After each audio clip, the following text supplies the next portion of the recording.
গত কয়েকদিন আগে সহিংসতা যারা নিহত হয়েছে রাষ্ট্রীয়ভাবে তাদের স্মরণে আজকের এই আমাদের দোয়া মাহফিল।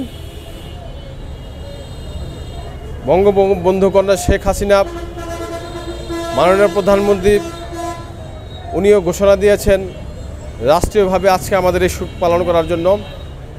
তারই অংশ হিসাবে আজকের এই দোয়া মাহফিল অনুষ্ঠিত হয়েছে। আমরা যারা নিহত হয়েছেন শহীদ তাদের প্রতি শ্রদ্ধা জ্ঞাপন করছি, তাদের রুহের আত্মার মাগফিরাত কামনা করছি।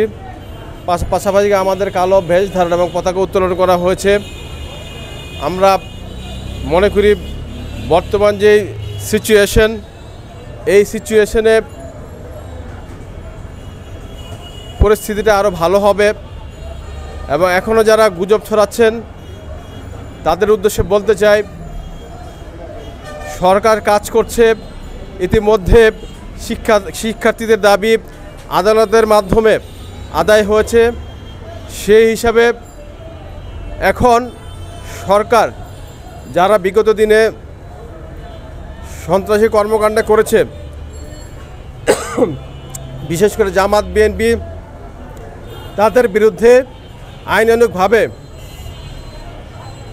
আইন প্রয়োগকারী সংস্থা তদন্ত করে যারা এগুলি ঘটিয়েছে তাদের আইনের আওতা নিয়ে আসবে আমরা আশা করি।